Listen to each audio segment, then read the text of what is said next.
After evening, everybody. It is me, Mechanic Dave. I look like a mess. That's because we're out here working in the shop. We're building another engine. This one, though, is a little special. This is going to be a mini bike engine, and we were going to be doing a full, expensive build on this mini bike, which I'll show you in a bit. One thing you need to know, this is not my bike. This is a customer's bike, so we're taking extra special care of this thing. Paint matching the block, full stage 5. Let's see, what else? We're going to be lowering the bike. We're going to be stretching the bike. We're going to be painting the bike. Oh, man. We're going to be gear swapping it. We have a racing clutch for it. It's going to be pretty crazy, so stick around and find out. So we're going to be starting our engine build with this kind of base. This is a Predator 212 Hemi. It is a 70 millimeter piston. Pretty good starting point for any build. There's a lot of parts for these. They have good potential for power. This thing is going to get torn all the way down to nothing. We're going to paint the block to match the bike. And we're going to be doing a whole internal build, making this thing absolutely bulletproof. All right, we're starting to get some parts in. Not everything is here yet. Still waiting on a couple of things for the engine. Just waiting on a ton of stuff for the bike. But basically, what we have here is we have our double roller side cover. Same thing that's on Project Poltergeist. Chrome and black. Really nice double roller bearing right here. And then there's a brass, not bronze, cam bushing. Typically, they have nice billet plugs. We're going to be throwing in our, our magnetic dipstick. We are going to be using the Brown Box RPQ 320 cam. Let's see.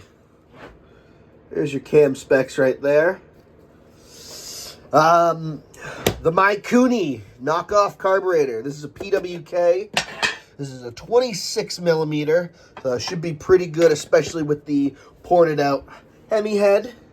See, that thing's been hogged out and smoothed up. That's the exhaust port. The block has already been painted. We got our third coat of paint on there. So this thing will match the Coleman frame perfectly. This is actually a Cummins beige. Let's see. Right there. We already have the head's already been ported out. We have our 36-pound valve springs, I think I ordered, with our stock retainers. Those are nice and good. We didn't end up changing out the valves on this one. If we were to change out the valves, I'd get the, let's see, the split style, such as on this Ducar head. Let's see, stock stroke crankshaft. So this is just stock Hemi stuff. If he wants to go further in the future, we'll put in a 59 millimeter, stroke it out to 223 cc's. We have our flat top piston, head studs, auto light racing plug, our MSD coil from Tom's Performance, our billet 32 degree speedway flywheel. Up in here, it was upside down. We have a 40 thousandths rod, billet lifters, billet push rods, and another magnetic drain plug. There's already one in that bag. But yeah, so this rod should stick out just a little bit more, really upping the compression on this Hemi head. The Hemi heads are fairly low compression, just because it's a Hemi. It's a hemisphere, half of a sphere. So whereas the non-Hemi heads are nice and flat, a little higher compression, but these things flow. So we have our ported out Hemi head.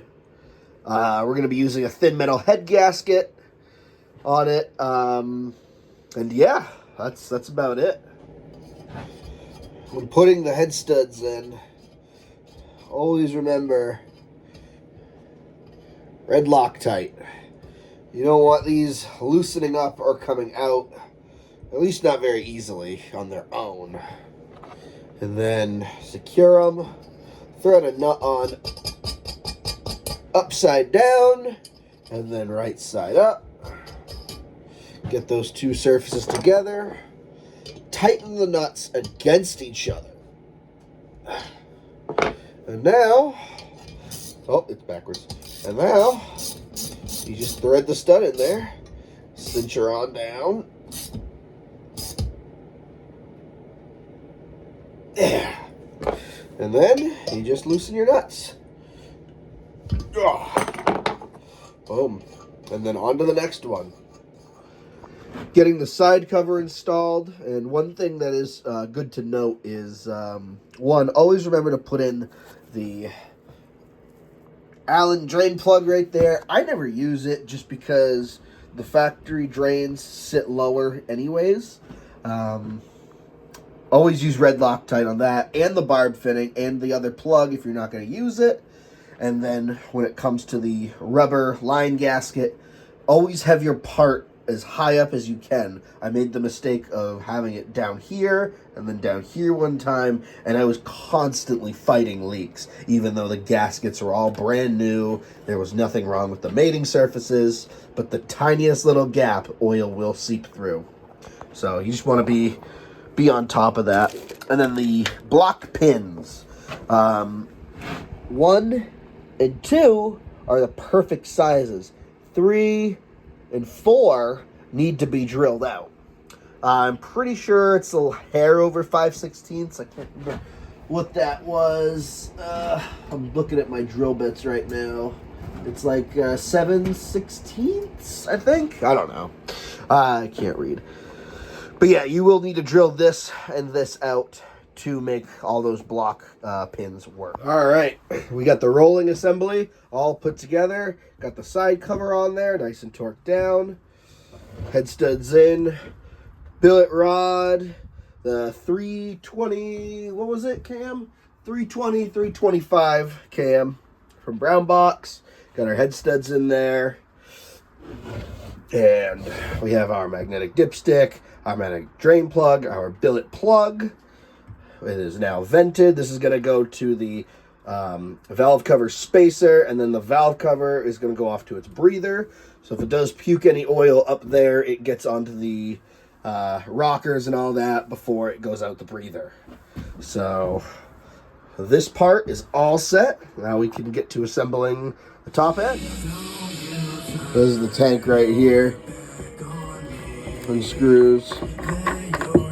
Pretty standard stuff. All carbon fiber print.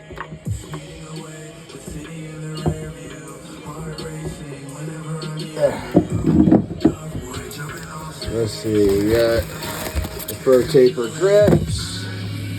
What is this? Brake light. Fuel filters and the breather. Gas cap. There's the horn. Combination switch. What is this? That's just some fuel line. There's the 35 chain. Yeah, that's the DeWalt. What's that thing? The power adapter. The flasher relay. These are a surprise. These are valve stem caps. Genuine 45 ACP. I wanted some for my bike, but it came in a pack of 4, so 2 of those on the house. Let's see, we have our directionals right there. Some washers. There's the seat cover. Hubcaps, still unpainted. There's the steering repair kit. Our sprocket. Let's see, this would be cheetah clutch. The cheetah. Yes, beautiful thing. Let's see, we had a new throttle housing.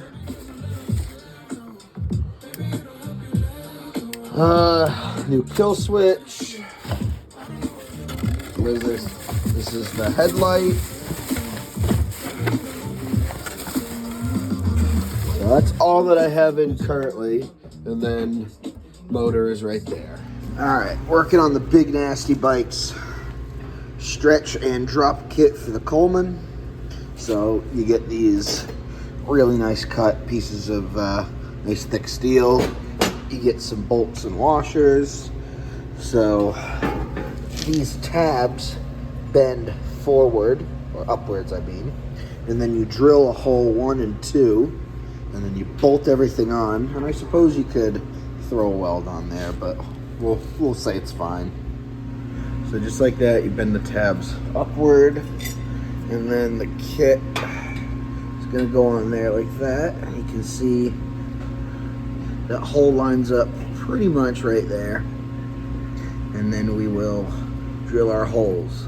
Okay, so we have the Big Nasty stretch kit installed, and we have the disc brake kit for the Coleman CT200U EX. How does the caliper bracket bolt to the stretch kit? And then there's not much for clearance with the caliper. Does the hub need to sit up and completely flush with the top of the metal, or does it sit all the way down and be welded in place? No instructions, nothing.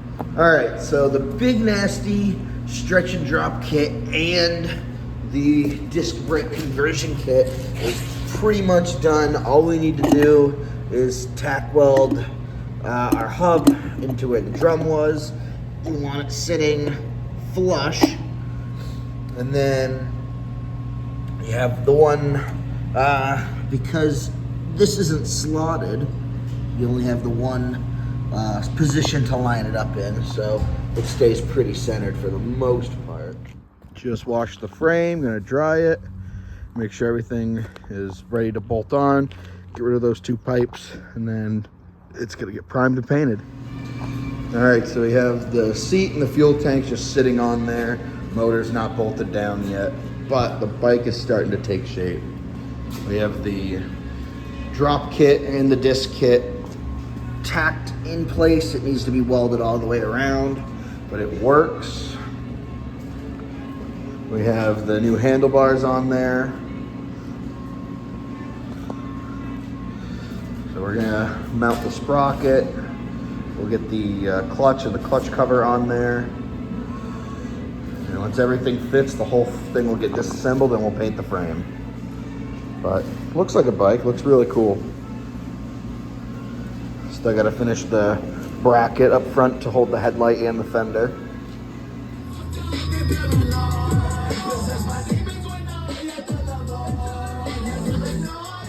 So this is where the metal was bent in, as you could tell.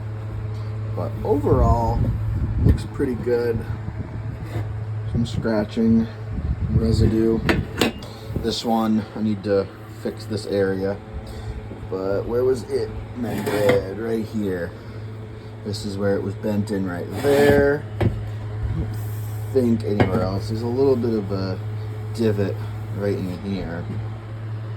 But overall, not a bad pair. I just put a coat on the kickstand.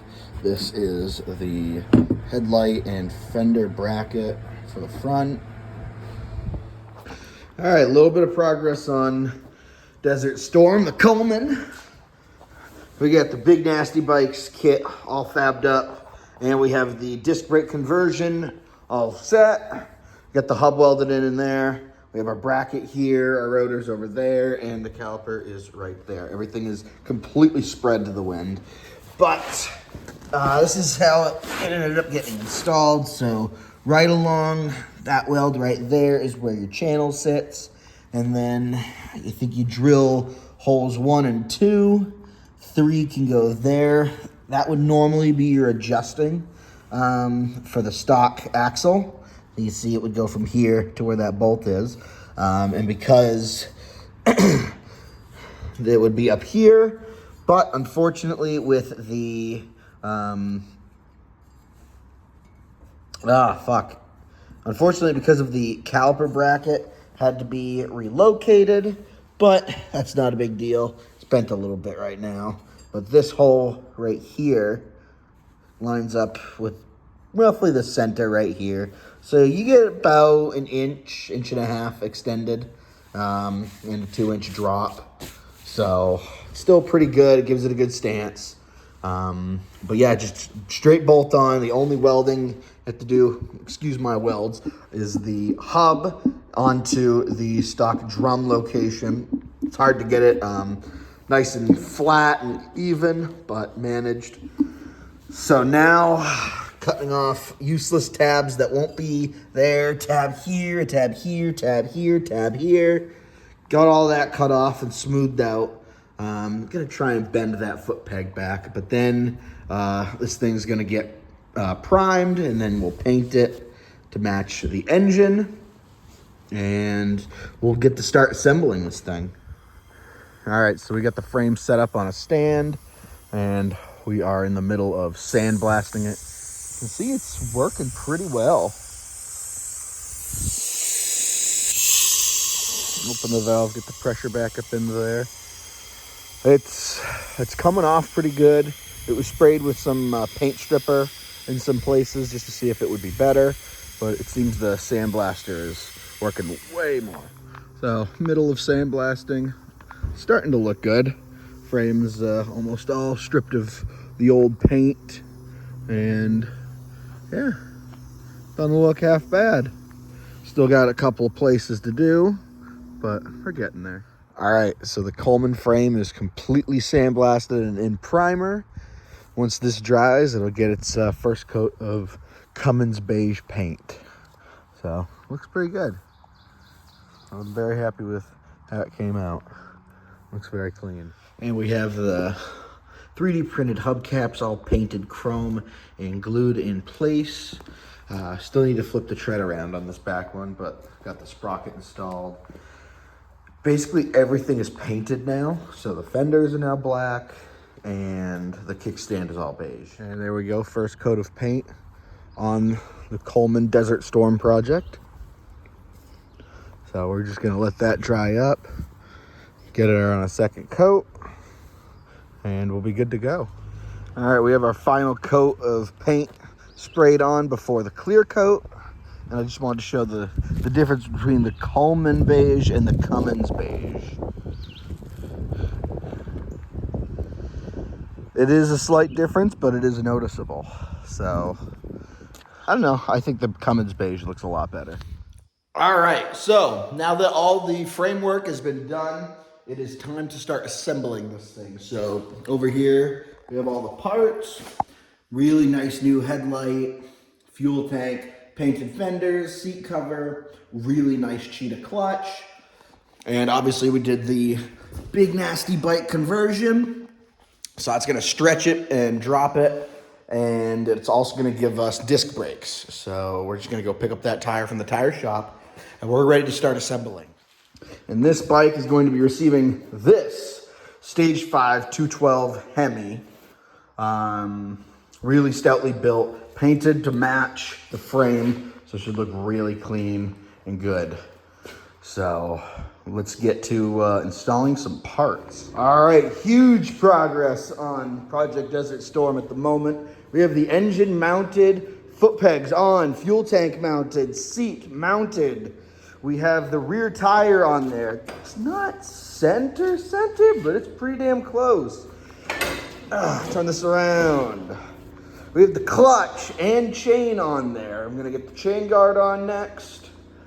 And then we'll plumb the fuel system, see about maybe making a bracket to move the rear fender back. And then we'll get the front end on. And then we need to do the front headlight and fender bracket. We need to get the kickstand on there. Need to mount all the lights.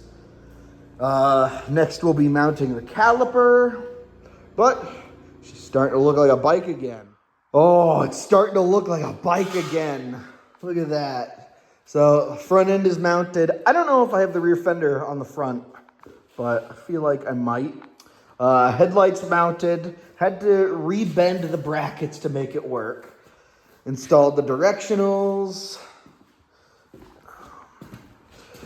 The brakes are installed. Everything is run. Electrical is next, doing all the wiring and do all that. So I'm probably going to take the front fender off and see if I can't make it work on the back. If that is the front fender. Maybe this is the front fender. I don't know, to be honest with you. But running out of parts to install. There's the taillight assembly, the horn, the flasher relay, battery adapter, clutch cover, and kickstand, and bleed the brakes. And then this bike is ready to run.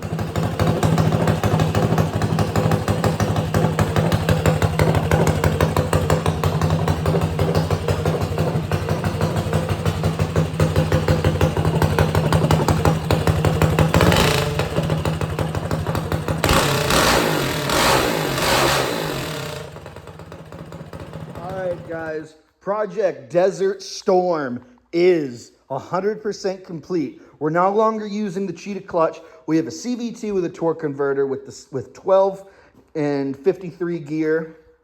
This bike is phenomenal. We're going to show you some riding clips, but basically we've got all the lights wired up. So you have amber, come on, and a white light.